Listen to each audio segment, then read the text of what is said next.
اکثر سوچا جاتا ہے کہ سچ کو دیکھنے کے لیے شاید علم کی ضرورت ہے، لیکن کبھی کبھی سب سے بڑی رکاوٹ، سب سے بڑا پردہ علم کی کمی نہیں ہوتی، بلکہ ہمارے اندر ہی چھپا ایک دشمن ہوتا ہے۔ تو چلیے اس پر بات کرتے ہیں، یہ دشمن آخر ہے کون، اور یہ حقیقت کے سامنے ایسا پردہ کیسے ڈال دیتا ہے؟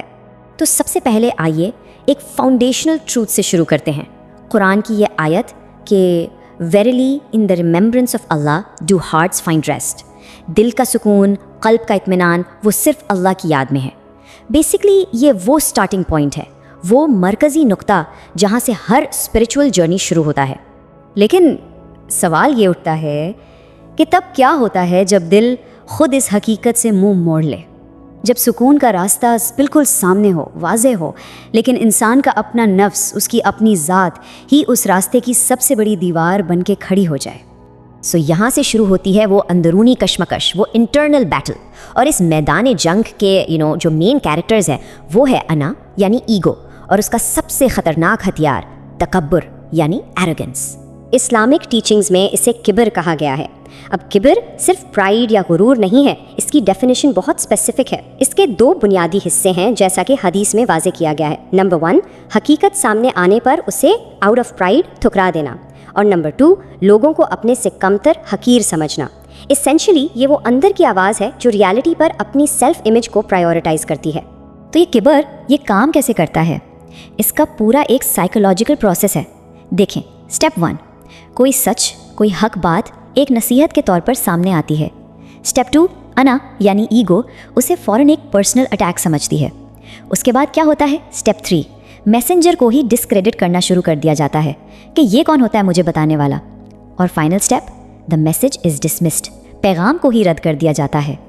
اب ایگو کے ساتھ ساتھ ایک اور اہم پلیئر اس میدان میں اترتا ہے، اور وہ ہے ہوا یعنی ڈیزائرز، خواہشات۔ یہ ایک ایسی آرام دہ دھند کی طرح ہے، اے کمفرٹیبل فوگ، جہاں پرانی عادتوں کا کمفرٹ، وہ فیملیارٹی انسان کو سچ سے بہت دور لے جاتی ہے۔ اور یہاں ان دونوں راستوں کا فرق بالکل صاف نظر آتا ہے۔ دیکھیں، ایک طرف ہے سچ کا راستہ، یہ آپ سے چینج مانگتا ہے، ہیوملٹی یعنی عاجزی طلب کرتا ہے، اور سب سے بڑھ کر یہ آپ کو اکاؤنٹیبل بناتا ہے۔ دوسری طرف ہے خواہشات کا راستہ، یہ کیا آفر کرتا ہے؟ کمفرٹ، فوری آرام، یہ آپ کے پرائیڈ کو پروٹیکٹ کرتا ہے اور آپ کو اپنی پرانی غلط عادتوں کے ساتھ فیملیئر رہنے دیتا ہے۔ تو اپنی اس کمفرٹ زون کو بچانے کے لیے نفس کچھ سائیکولوجیکل ڈیفینس میکینزمز استعمال کرتا ہے، جیسے کہ اپنے غلط کاموں کے لیے جسٹیفیکیشنز پیدا کرنا، اگر کوئی اصلاح کرنے کی کوشش کرے تو فوراً ڈیفینسو ہو جانا، اکاؤنٹیبلٹی سے بچنا، بلیم کو دوسروں پر شفٹ کر دینا، اور سب سے اہم اپنی اسٹیبلشڈ ہیبٹس کو ہر قیمت پر پروٹیکٹ کرنا۔ لیکن جب انسان بار بار مسلسل حق کے مقابلے میں اپنی خواہشات اور اپنے تکبر کو چنتا رہتا ہے تو اس کا ایک بہت سنگین روحانی نتیجہ نکلتا ہے۔ اوتھینٹک ٹیچنگز کے مطابق دل کی کیفیت، اس کی کنڈیشن آہستہ آہستہ بدلنے لگتی ہے۔ جیسا کہ قرآن میں واضح طور پر فرمایا گیا ہے، Allah has set a seal upon their hearts and upon their hearing and over their vision is a veil, ان کے دلوں اور کانوں پر مہر لگا دی گئی ہے اور ان کی آنکھوں پر پردہ۔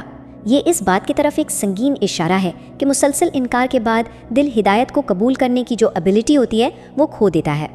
یہ اچانک نہیں ہوتا، it's not a sudden event, بلکہ یہ ایک گریجول، ایک ڈاؤن ورڈ اسپائرل ہے۔ پہلے ایک حق بات، ایک کلیئر سائن سامنے آتا ہے، پھر ایگو اور پرائیڈ کی وجہ سے اسے پہلی بار ریجیکٹ کیا جاتا ہے، اس کے بعد خواہشات کو یوز کر کے اس ریجیکشن کو بار بار جسٹیفائی کیا جاتا ہے، عادت بنا لی جاتی ہے، اور انجام اسپریچول بلائنڈنس، دل پر پردہ پڑ جاتا ہے اور ہدایت اندر پینیٹریٹ نہیں کر پاتی۔ تو سوال یہ پیدا ہوتا ہے کہ اس خطرناک راستے پر چلنے کی نشانیاں کیا ہیں، سائنس کیا ہیں؟ آئیے اب ان علامات پر بات کرتے ہیں جو ایک آئینے کی طرح ہیں، جن میں دیکھ کر کوئی بھی سیلف اسیسمنٹ کر سکتا ہے۔ یہ کچھ سوال ہیں فار سیلف ریفلیکشن۔ جب کوئی مخلص نصیحت ملتی ہے تو کیا ایک نیگیٹو ایموشنل ریئیکشن ہوتا ہے، غصہ یا تکلیف؟ کیا حق بات ایک پرسنل اٹیک محسوس ہوتی ہے؟ کیا یہ جانتے ہوئے بھی کہ کوئی کام غلط ہے اسے چھوڑنے سے انکار ہے؟ کیا ایسی عادتوں میں سکون ملتا ہے جو واضح ہدایت کے خلاف ہیں؟ کیا لوگوں کے بارے میں سوچا جاتا ہے کہ وہ کیا کہیں گے بجائے اس کے کہ سچ کیا ہے؟ اور کیا نصیحت کرنے والے کو ہی ڈسمس کر دیا جاتا ہے؟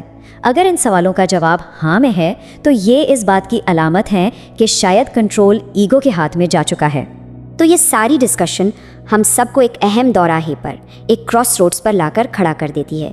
یہ ایک فیصلہ کن لمحہ ہے، اے مومنٹ آف چوائس، جہاں ہر فرد کو یہ چننا پڑتا ہے کہ وہ حق کا ساتھ دے گا یا اپنی انا کا۔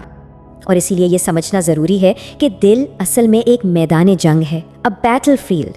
اصلاح کا ہر موقع، ہر مومنٹ آف کریکشن ایک چوائس ہے، اور ہر چوائس یا تو دل کو حقیقت کے لیے اور نرم کرتی ہے یا پھر اسے نفس کی غلامی میں مزید اور مزید سخت کر دیتی ہے۔ اس پوری جنگ میں جیتنے کے لیے صرف ایک مورچہ ہے جسے فتح کرنا سب سے ضروری ہے، وہ ہے اپنے اندر کے تکبر کے خلاف مورچہ، کیونکہ اوتھینٹک ٹیچنگز کے مطابق یہی وہ گیٹ وے ہے، یہی وہ دروازہ ہے جہاں سے باقی تمام اسپرچول فیلیئرز داخل ہوتی ہیں۔ تو آخر میں یہ پوری گفتگو اس ایک سوال پر آ کر رک جاتی ہے، ایک سوال جس پر ہم سب کو غور کرنا چاہیے کہ آخر حفاظت کس چیز کی کرنی ہے، اپنی سیلف امیج کی یا اپنی روح کی؟